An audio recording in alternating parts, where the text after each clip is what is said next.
자, 우리 지난 시간에 뭐에 대해서 이야기했었냐면요. 제2차 세계대전의 배경이 되는 세계 경제 대공황과 그 이전에 있었던 만주사변 그리고 중일전쟁에 대해서 이야기를 했습니다. 어떤 내용인지 다시 한번 간략하게 살펴보고요. 이번 시간에 세계 2차 대전에 대해서 마저 이어서 살펴보도록 하겠습니다. 내용 별로 많지 않아요. 금방 끝날 거예요.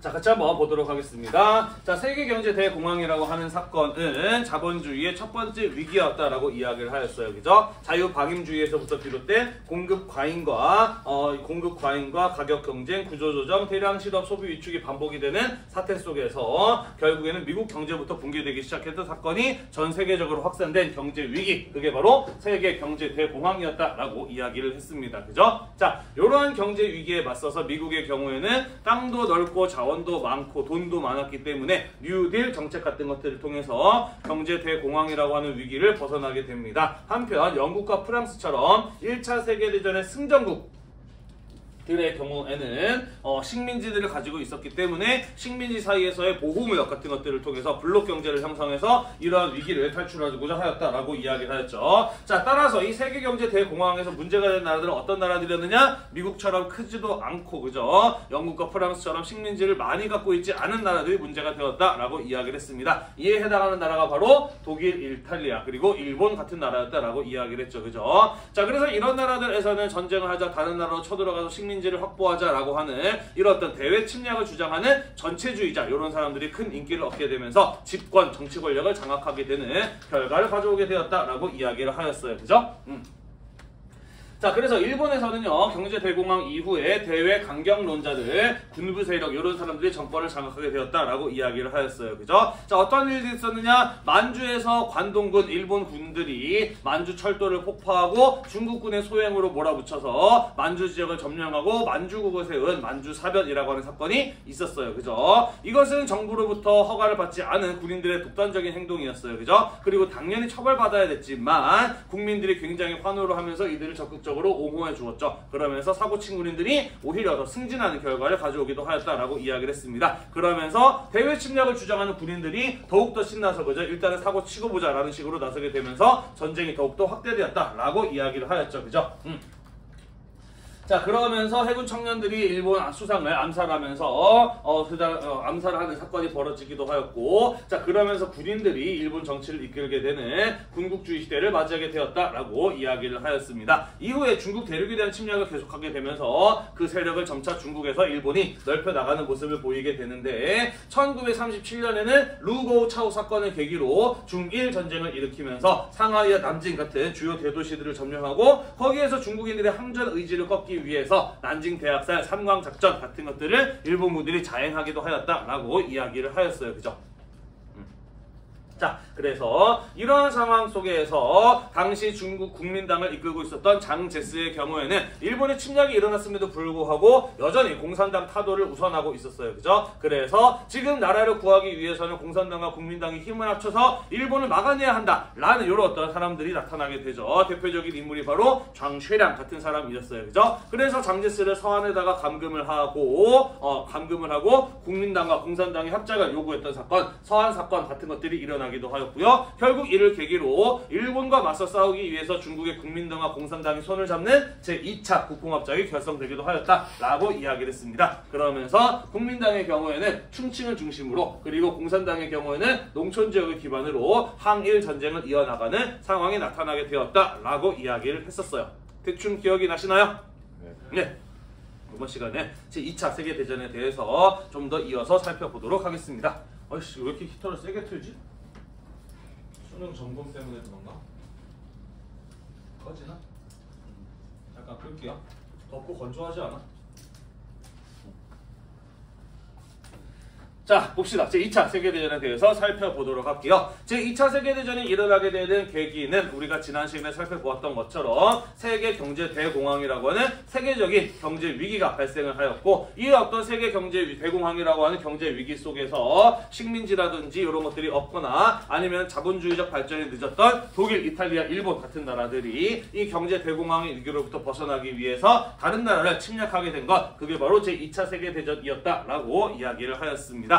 자, 2차 세계대전의 자세한 과정은 우리 동아시아사 시간에는 다 다루지는 않을 거예요. 궁금하신 분들은 3학년 때 세계사를 들으면서 해소를 하시면 될 것 같습니다. 우리는 동아시아 지역에 대한 전쟁의 이야기만 좀 자세하게 이야기를 해보도록 할게요. 자, 일단 간단하게만 좀 이렇게 이야기를 해본다면요, 독일의 경우에는 폴란드를 침공을 합니다. 그러면서 2차 세계대전이 시작이 돼요. 그러면서 서쪽으로는 프랑스를 공격해서 점령을 하고요, 동쪽으로는 러시아를 침공하게 됩니다. 이후에 바다 건너 이들을 지원해주는 영국 같은 나라의 공습, 비행기를 띄워서 폭탄을 떨어뜨리는 폭격 같은 것들이 이 독일에 의해서 이루어지게 되죠. 자, 그러면서 유럽에서는 독일과 프랑스, 영국, 소련 등의 전쟁이 시작이 되었다라는 것입니다.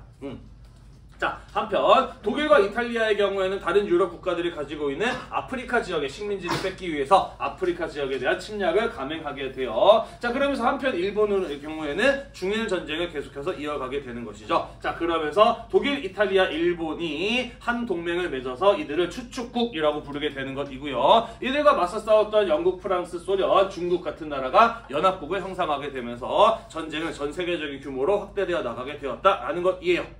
대충 정리가 되시죠?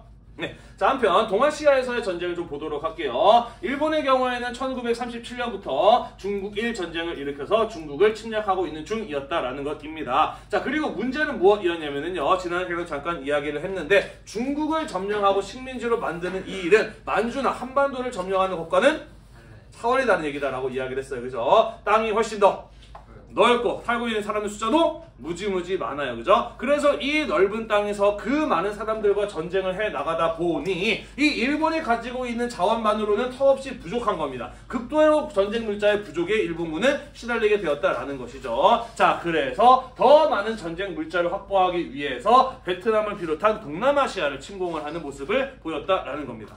이해가 되나요? 끝없는 전쟁의 수렁 속으로 빠져들게 되는 거죠. 그죠? 전쟁을 하는데 자원이 없으니까 또 전쟁을 해서 자원을 확보하려는, 그죠? 이런 것이 당시의 일본군의 모습이었다라는 것이 되겠습니다. 자, 그래서 일본이 이런 식으로 자꾸 전쟁을 확대시켜 나가게 되자 미국 쪽에서 전쟁의 확산을 막기 위해서 일본에다가 어떠한 조치를 취하느냐? 석유, 철강에 대한 일본에 대한 수출 금지, 경제 봉쇄 조치를 내리게 됩니다. 일본한테는 석유와 철강을 팔지 못하게 한 거예요. 왜 그랬을까? 그렇죠. 전쟁을 하는데 꼭 필요한 자원이 있다면 무기를 만드는 데 사용하는 철강과 그렇게 만들어진 무기를 운영하는 석유 같은 게 있어야 되죠. 그죠? 그리고 일본의 경우에는 우리나라랑 마찬가지로 기름 한 방울 안 나는 나라이기 때문에 석유, 철강에 대한 수출 금지 조치를 내려버리게 되면은 전쟁을 수행하는데 큰 차질을 빚게 되는 것이죠. 이해가 되죠? 자, 그래서 일본은 이 미국을 굴복시키려는 의도로 어떤 일을 벌이느냐? 하와이에 당시 미국의 태평양 함대가 주둔하고 있었는데 비행기를 띄워서 태평양 함대를 공격하는 이른바 진주만 사건을 일으키게 됩니다. 미국이 경제 봉쇄 조치를 취하게 되자 미국의 길을 꺾기 위해서 우리에 대한 경제 봉쇄 조치 같은 것들을 하지 말라라는 의도에서 이 태평양 함대를 기습하는 진주만 사건을 일으키기도 하였다라는 것이죠. 그러면서 영국이 점령하고 있었던 동남아시아의 말레이 반도를 공격하는 등 적극적으로 전쟁을 확대시켜 나가는 이런 일을 벌이게 됩니다. 자, 그러면서 미국과 일본 사이에서의 태평양 전쟁이 벌어지게 되는 것이고, 지금까지 2차 세계대전에서 중립국으로 참전하지 않고 있었던 이 미국이 연합국의 일원으로 참전을 하게 되는 결과가 가져오게 되었다라는 것이에요. 되셨나요? 네. 일본의 하와이 진주만 기습을 계기로 태평양 전쟁이 벌어지게 되었고, 미국이 연합국의 일원으로 제2차 세계대전에 참전하게 되었다라는 얘기가 되겠습니다. 넘어갈게요. 자, 그래서 일본의 하와이 진주만 사건으로 인해서 태평양 전쟁이 1941년 12월 7일 시작이 되었다라는 것입니다. 자, 그리고 이 동남아시아 지역에 대한 전쟁을 수행하는 과정에서 영국이 가지고 있었던 말레이 반도, 여기 동남아시아 가운데 이쪽 길게 뻗어나온 여기가 말레이 반도예요.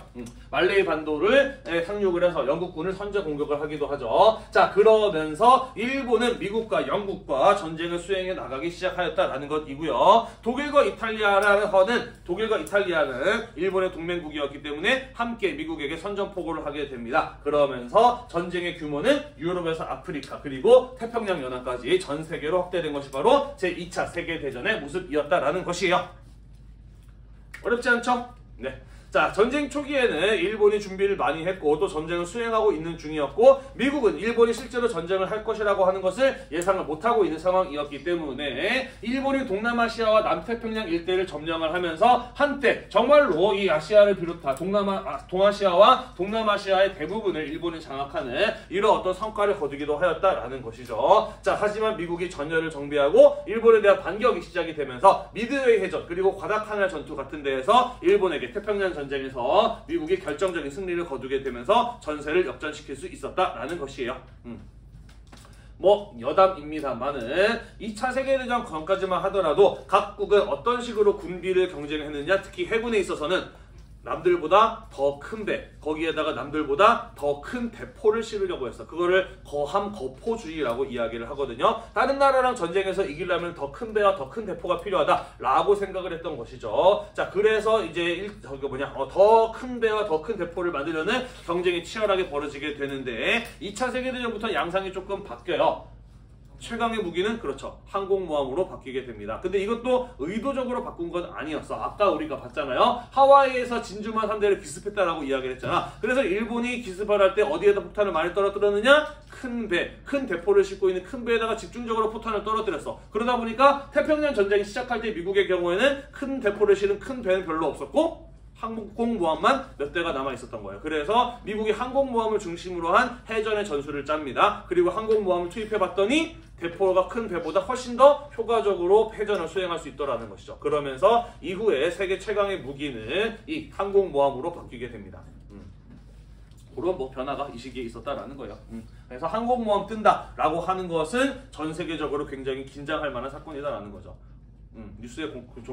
뉴스에 종종 나와요. 미국의 항공모함 뭐가 어디에 갔다. 그러면서 중국과의 긴장 관계가 만들어진다. 뭐 이런 얘기들.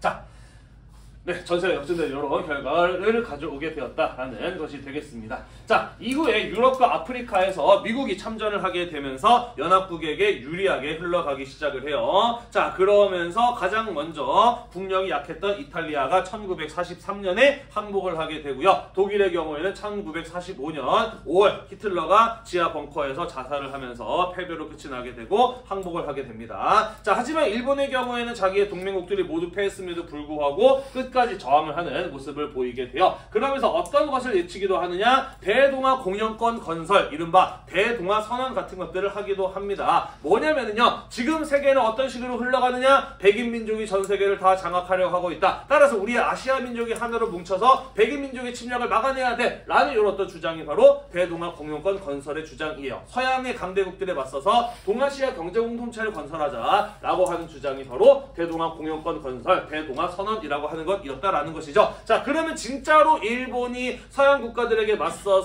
아시아 민족의 경제 공동체를 만들고자 하는 목표를 가지고 있어서 이런 얘기를 하는 것이었을까?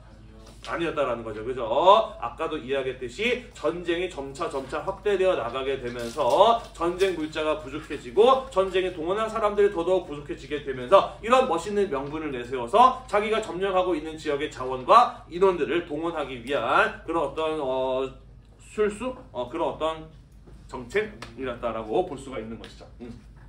자, 뒤에서 배울 겁니다. 2차 세계대전이 마무리될 때쯤 해서 1943년 이 이집트의 카이로에서 카이로 회담이라고 하는 게 열리고요. 거기서 이제 카이로 선언이라는 걸 합니다. 2차 세계대전이 독일의 항복 이후에 독일의 포츠담에서 모여서 연합국들이 회담을 열고요. 그게 포츠담 회담이고 거기에서 포츠담 선언이라고 하는 걸 하게 되는데 거기에 공통적으로 포함되어 있는 내용은 무엇이냐면은 일본에게 아무런 조건 없이 항복할 것을 요구하는 겁니다. 무조건 항복을 요구하게 되었다라는 것이에요. 자, 하지만 이탈리아가 항복하고 독일이 항복한 상황에서도 일본은 무역 조건의 항복을 거부하고 끝까지 싸울 것을 결의하는 모습을 보여주게 되는 것이죠. 아까도 이야기했듯이 일본 군부는 이제 저기 뭐냐, 브레이크 없는 바이크, 브레이크가 망가진 트럭 것 같은 그런 상태였다라고 이야기를 했죠. 그죠? 전쟁을 그만둘래야 그만둘 수가 없는 상태였다라는 것이죠. 자, 그래서 일본이 이렇게 끝까지 항복을 거부하게 되자 이후에 일본을 굴복시킬 때 얼마나 많은 자원이 들어갈 것이며 얼마나 많은 군인들이 사망할 것인가를 우려했던 미국, 지금까지 이론상으로만 존재했던 무기를 시험해 봅니다. 그게 바로 무엇인가요?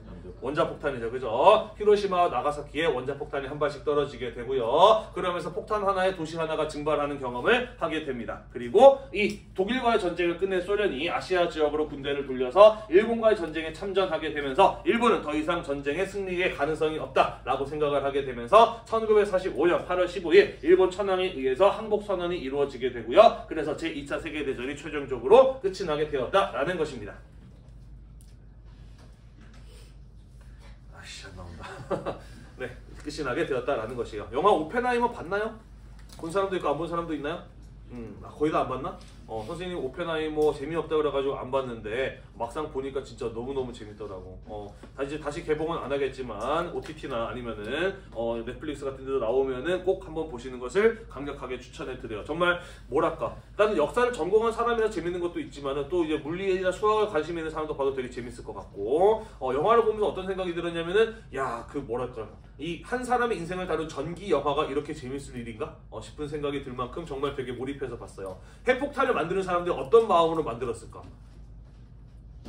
오펜하이머라는 사람이 원래는 미국인이지만 유대인이죠. 그래서 핵폭탄을 원래는 어디에 떨굴 생각이었느냐? 독일에 떨굴 생각이었어. 그런데 핵폭탄이 완성되기 이전에 독일이 먼저 항복을 해버린 겁니다. 그러면서 일본에 떨어뜨리게 되는 것인데, 그 과정에서도 굉장히 우리가 이렇게 한꺼번에 많은 사람을 죽이는 무기를 만들어냈어, 이러가지고 사람들 많이 죽이는 게 이게 과연 정당한 일인가? 라고 하는 그런 어떤 죄책감을 시달리면서 끊임없이 고뇌하는 이 과학자들의 모습이 정말 꿀잼이야. 재밌어요. 나중에 기회가 되시면 한번 보시는 것을 추천드립니다. 거기 남자 연기를 했던 뭐지? 킬리안 머피. 요번에 아마 아카데미 주연상을 이 사람 받을 것으로 선생님은 예상을 합니다. 진짜 연기 잘했어. 너무. 원래 약간 좀 악역 주로 많이 하는 사람이었고, 그지? 좀비 영화 이런 거에 많이 나왔던 사람입니다. 네, 아무튼 일본이 항복을 하게 되었다라는 거예요. 넘어갑시다. 자, 침략 전쟁에 따른 피해와 고통 보도록 할게요. 자, 일본은 2차 대전에서 누구랑 싸웠나요? 미국, 중국, 소련이랑 싸웠어요. 그죠? 세계에서 가장 인구가 많은 나라와 세계에서 가장 경제력이 뛰어난 나라, 그리고 세계에서 가장 강력한 공산주의 국가와 싸웠습니다. 그죠? 이 조그만 나라 일본이 이렇게 거대한 나라는 하나도 아니고 무려 셋이랑 동시에 전쟁을 시행해야만 했다라고 이야기를 했습니다. 그죠? 그러다 보니까 극도로 전쟁에 동원할 수 있는 물자가 부족해지고 극도로 전쟁에 동원할 수 있는 인력이 부족해지는 이런 모습을 겪게 되었다라는 것이죠. 그래서 일본의 경우에는 자기가 점령하고 있는 지역, 자신이 가지고 있는 식민지, 심지어 일본 자국 내에서도 전쟁이 필요한 자원을 최대한으로 끌어다 쓰는 수탈하는 이러한 모습을 보였다라는 얘기가 되겠습니다. 자, 그러면서 한국사 시간에 이런 사진들 한 번씩은 본 기억이 나죠. 그죠? 자, 전쟁 물자 부족에 시달리게 되자 식민지와 점령지에서 전쟁 수행을 하기 위한 곡물이나 각종 물자 같은 것들을 강제로 징수하는 정책을 실시하였다라는 것이죠. 그러면서 만주국에서는 무장조직을 동원한 곡물 징수 정책 같은 것들을 시행을 하기도 합니다. 이런 식이었어요. 농사를 짓고 수확물이 나오면은 그거 곧장 나라에서 그냥 싹 다 가져가는 거야. 그리고서는 사람들이 우리 뭐 먹고 살라라고 하냐면은 배급을 하는 거죠. 전 국민의 배급화 같은 급식화 같은 이런 일을 벌였습니다. 그러면 왜 무장조직을 동원해서 공문진수 정책을 하게 되느냐? 사람들이 그렇죠. 음식을 숨기겠죠. 그죠? 쌀 같은 것들을 구석구석 숨겨놓죠. 안 뺏기려고. 그래서 일본군의 경우에는 무장 조직을 만들어요. 집집마다 들어가서 구석구석에 숨겨놓은 쌀을 찾아내고 쌀이 나오면 그거 가져가는 이런 일들을 벌이기도 합니다. 자, 한국에서는 쌀과 금속에 대한 강제 공출 같은 것들이 이루어지기도 하죠. 그죠? 마찬가지로 이 수확을 하게 되면은 전부 다 일본군이 가져가고 우리나라 사람들에게는 간신히 먹고 살 만큼의 쌀만 주는 배급제 같은 것들이 이루어지기도 하고요. 이런 거 사진 봤죠? 그죠? 숟가락, 젓가락, 밥그릇, 솥과 같은 이런 생활용품들의 경우에도 이 무기를 만들어야 된다라는 명분 하에서 사람들에게 걷어가는 금속용품 강제 공출 이런 것들이 이루어지기도 하였다라는 거 함께 배웠을 겁니다. 별로 어렵지 않죠. 자, 인적인 수탈 보도록 할게요. 징병이 있고요. 징용이 있어요. 뭔 차이가요? 징병은 군대로 끌고 가는 걸 징병이라고 하죠. 징용은요? 네, 일시키로 끌고 가는 걸 가지고 징용이라고 이야기를 하죠. 전쟁 물자 부족에 시달리게 돼. 자, 일본의 경우에는 자신의 식민지와 점령지에서 수많은 사람들을 탄광이라든지 궁수공장 같은 데에다가 강제 동원을 하기도 하죠. 그러면서 여기 끌려간 사람들의 경우에는 가혹한 노동 조건 속에서 힘든 노동을 하다가 사망하거나 하는, 장애를 갖거나 하는 이런 일들이 숱하게 발생하기도 하였다라고 합니다. 이 어떤 일본의 강제 동원을 대표하는 곳이 있어요. 거기가 어디냐면 바로 하시마 탄광이라고 하는 곳입니다. 일명 군함도라고도 불리는 곳이죠. 잠깐 넘어갔다가 다시 돌아올게요. 여기입니다. 군함처럼 생겼죠. 그래서 군함도라고 불리는 섬이에요. 동명의 영화도 있죠. 좀 됐죠. 아마 2010몇 9년이나 그쯤 그 잘생긴 남자 배우 이원환 이렇게 되게 도준기. 도준기요. 송중기 아니야 송중기? 네. 아 그 송중기가 그 뭐였지? 도준이? 무슨 드라마였나? 재벌집 문명이야. 거기서 도준이었나? 아니 도준이야. 아 그건 아니었나? 지성 갖다 붙인 거 아니에요? 아 그랬나요? 아무튼 잘 안 봐서. 아무튼 송중기가 나오는 군함도라고 하는 동명의 영화도 있습니다. 약간 좀 국뽕이 섞여 있긴 한데요. 그래도 이 당시에 이 징용에 대해서 잘 그린 영화라서 나중에 한번 또 우리가 수업 시간에 여유가 되면 함께 보면은 재밌을 것 같아요. 아무튼 자 여기가 바로 그 하시마 탄광이라고 하는 곳이에요. 1960년대까지 여기서 엄청나게 많은 석탄이 나옵니다. 그러면서 여기 아파트들 보이죠, 그죠? 이렇게 많은 사람들이 살았을 만큼 대단히 활발하게 탄광이 채광이 이루어졌던 탄광이었다라는 것이죠. 다만 여기는 왜 이게 탄광이 바다에 있느냐? 해저 탄광이에요. 그러니까 이 밑에 이제 쭉 이제 땅들이 있겠죠, 그죠? 그래서 바다 밑에 있는 석탄을 캐내는 해저 탄광이 바로 이 하시마 탄광이라고 하는 곳이었다라는 것이죠. 자, 그런데 해저 탄광 들어가고 싶을까?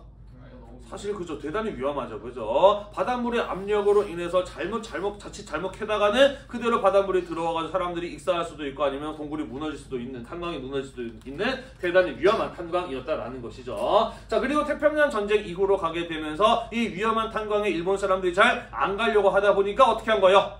한반도나 그죠? 만주에서 이 식민지 사람들을 데려와다가 여기서 강제 노동을 시키기도 하였다라는 것이죠. 자, 그러면서 이 열악하고 위험한 탄광의 노동 조건 속에서 장시간 노동 같은 것들에 시달리게 되면서 수많은 사람들이 죽어나갔던 탄광이 바로 이 하시마 탄광이라고도 하는 곳이기도 해요.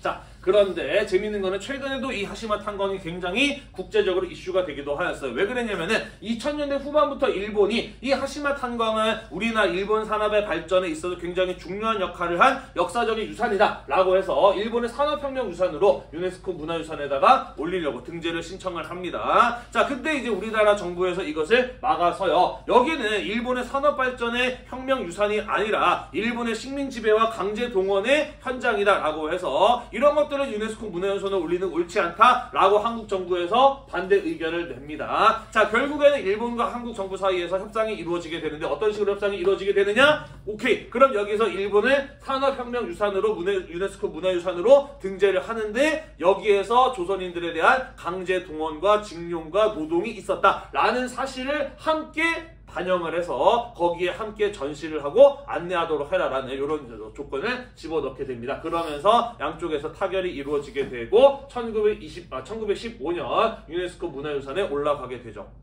자, 그러면서 일본은 이 하시마 탄광을 관광 자원으로 활용을 하기 시작을 합니다. 그런데 막상 가보니까 그렇죠. 이 강제 징용에 대한 소개나 안내도 전혀 안 되어 있고요. 어디 있어? 라고 물어보니까 굉장히 구석진데 굳이 찾아가야 볼 수 있는 데다가 조그만하게 만들어 놓고 관광 코스 이런 데에다가 전혀 반영해 놓지 않는 이런 모습이 나타났다라는 것이죠. 자, 그러면서 한국과 유네스코 쪽에서 계속해서 전시를 지금 보완해라. 왜 처음에 약속과 다르게 너의 부끄러운 가게를 숨기느냐? 라는 식으로 일본에게 항의를 하고 있는 현재 진행형인 곳이 바로 이 하시마 탄광이라고 하는 곳이 되겠습니다. 한번 가보고 싶기는 해요. 어디에 있는지 잘 모르겠습니다만.